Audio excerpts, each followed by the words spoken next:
Hello hello, je vous fais cette vidéo comme promis pour vous parler du rétrograde de Mercure qui a lieu cette année du 5 au 28 août, donc c'est le deuxième épisode en 2024.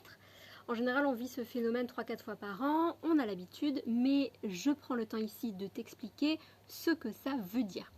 Donc d'un point de vue astronomique, quand une planète rétrograde, c'est comme si du point de vue de la Terre, elle allait en arrière. En fait, c'est un phénomène visuel dû aux ellipses entre Terre, Soleil et planète. C'est un peu, pour te donner un exemple, comme si tu étais dans un train et que tu en doublais un autre qui va moins vite que celui dans lequel tu es. En fait, tu as l'impression que ce train recule. En fait, il avance, mais c'est un effet d'optique. Donc je te mets en lien une description avec une petite animation qui te montre très bien ce phénomène si ça t'intéresse. Il faut savoir en fait que toutes les planètes rétrogrades, sauf Lune et Soleil, et en fait la rétrogradation d'une planète, elle permet d'intégrer l'énergie de cette planète différemment et de la comprendre plus intérieurement. C'est vraiment le mot-clé des planètes rétrogrades. S'il n'y en avait qu'un, ça serait intériorité. D'ailleurs, en ce moment, on a un peu notre lot de remise en question avec pas moins de 4 planètes en mouvement arrière. Donc là, on a Pluton, on a Saturne et on a Neptune en ce moment. Donc je t'invite à visionner ma vidéo sur Pluton ici sur YouTube ou à réécouter les vocaux sur mon canal WhatsApp pour comprendre comment ces trois-là viennent nous bousculer.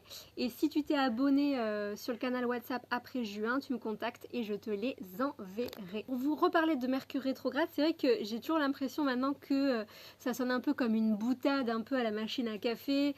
Mon train est annulé, c'est à cause de Mercure rétrograde. Mon imprimante est cassée, c'est Mercure rétrograde. Bon, c'est vrai que c'est devenu un peu populaire et en fait c'est pas tout à fait faux puisque comme Mercure c'est notre planète de la communication et aussi des petits déplacements, quand on vit un incident technique ou que notre langue fourche, on accuse toujours ce pauvre Mercure rétrograde. Sauf que bien sûr ici on va plus loin sur cette chaîne pour comprendre ce que ça nous enseigne. Car moi j'aime bien dire que les planètes en fait elles nous font rien, elles nous permettent juste de surfer sur des énergies plus ou moins favorables pour faire ou ne pas faire certaines choses. Donc jusqu'au 15 août, Mercure il va rétrograder dans le signe de la Vierge. Voici mes petits conseils. Mercure, donc notre planète de la communication, des échanges, des déplacements qui rétrograde dans le signe de la Vierge. Là, on va avoir tendance à voir tous les petits détails dans notre vie qui clochent. C'est comme si on nous tendait une loupe géante et qu'on voyait tout. Donc ce pull qui traîne depuis des semaines, cette pile de factures qui n'est pas triée, ce joint de salle de bain qui est sale depuis des mois. Oui, c'est du vécu. Il est peut-être temps de le refaire. Et c'est comme si tout ça nous sautait un peu aux yeux là d'une manière flagrante. Tout à coup, on est un peu comme le hamster dans la roue et on va courir après une perfection insaisissable. Donc on panique pas. Le point positif de cet aspect-là, c'est que c'est aussi l'occasion rêvée de mettre de l'ordre dans notre petit monde. Donc mes conseils, ce qu'on évite de faire avec un Mercure rétrograde, de manière générale, on évite les achats impulsifs. On fait attention à nos échanges, on évite de signer de gros contrats et si on n'a pas le choix, on relit bien les petites lignes, toutes les petites clauses. On évite aussi d'être trop tatillon, trop contrôlant avec nos enfants /conjoints /conjointes, rayez la mention inutile. Et du coup, mes conseils, donc ce qu'on peut faire, ce qui est bénéfique de faire en cette période, on se souvient toujours que quand le petit moyen mémotechnique que j'aime bien vous donner, c'est que quand une planète rétrograde, on pense aux 4 R. Elle nous invite, cette planète, à ralentir, à revoir, à réviser et à réajuster nos projets, nos idées, etc. Donc ici, on prend le temps de ralentir, de faire une pause. On se demande si on est aligné avec ce qu'on souhaite faire.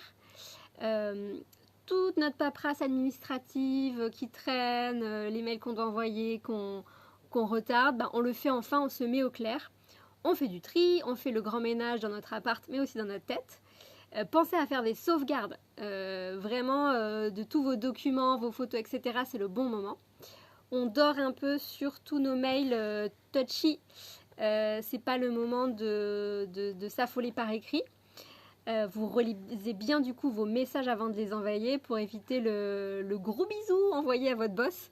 On pense à tourner cette fois sa langue dans sa bouche parce que avec Mercure, nos mots peuvent être blessants. Et du coup, si vous vous sentez particulièrement critique avec vos proches, mais aussi avec vous-même, ou insatisfait, c'est le moment vraiment de prendre du recul et d'en profiter pour faire un pas de côté, pour se poser la question de qu'est-ce que ça veut nous dire. Autre conseil, prévoyez large pour vos déplacements et du coup, soyez patient et indulgent parce qu'il pourrait y avoir des petites frustrations liées à des retards, etc. Ensuite, du 16 au 28 août, donc Mercure va repasser dans le signe du Lion parce que comme elle recule, le signe qui est juste avant la Vierge, c'est le Lion. Et du coup, c'est un peu une autre énergie. C'est pour ça que je vous ai scindé en deux. Donc, elle rétrograde en Vierge, puis après en Lion. Donc là, notre confiance en nous pourrait faire un peu le yo-yo. Et on pourrait aussi bafouiller, même pour commander un café. C'est peut-être le bon moment pour méditer à ce qui contribue ou ce qui va à l'encontre justement de notre joie, de nos passions, de notre capacité à nous exprimer, à créer ou à montrer nos talents avec assurance. Donc je fais le lien avec ce que je vous ai dit sur cette nouvelle lune, ça fait tout à fait écho à tout ça. Donc si d'un coup vous vous sentez moins créatif, moins inspiré ou moins enthousiaste, détendez-vous, libérez-vous de ce qui pourrait constituer un poids à tout ça, parce que on s'inquiète pas, l'étincelle va revenir après la fin du mois.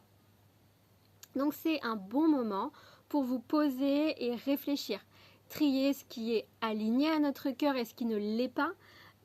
Donc elle est vraiment cette nouvelle lune imbriquée dans ce Mercure rétrograde qui nous dit oui, il faut y aller, vas-y, fais des choses qui te font plaisir, mais pose-toi la question de comment tu peux le faire.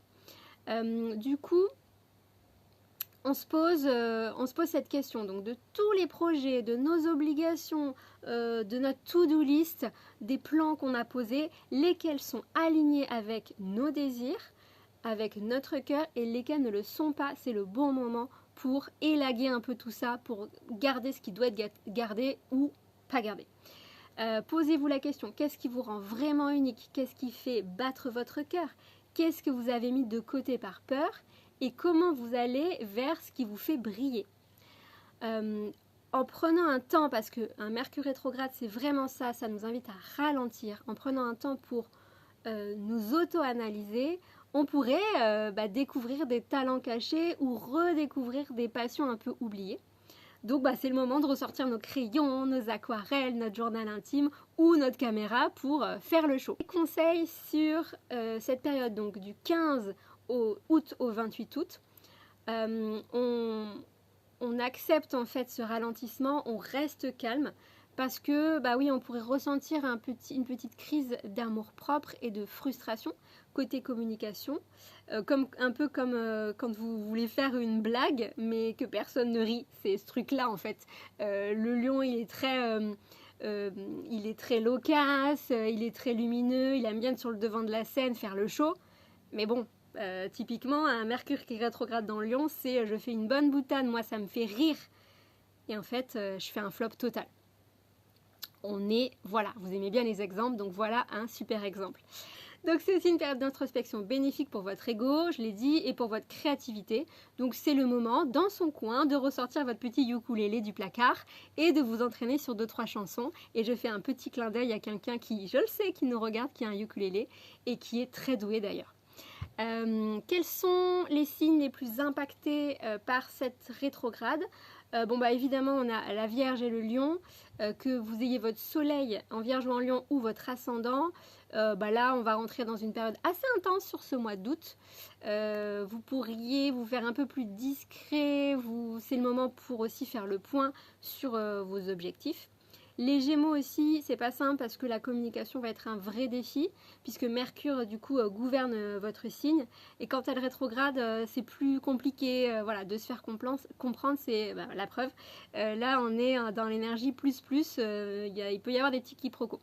Les Poissons et les Verseaux, vous pourriez vous sentir un peu désorienté et avoir l'impression de nager à contre-courant, sans jeu de mots pour les Poissons. Et donc en conclusion, les réponses que vous cherchez vont se présenter, mais en temps et en heure. On attend plutôt la fin du mois, on accepte que tout n'aille pas aussi vite qu'on le veuille. Entrez vraiment en réceptivité, observez les signes, soyez à l'écoute de votre intuition.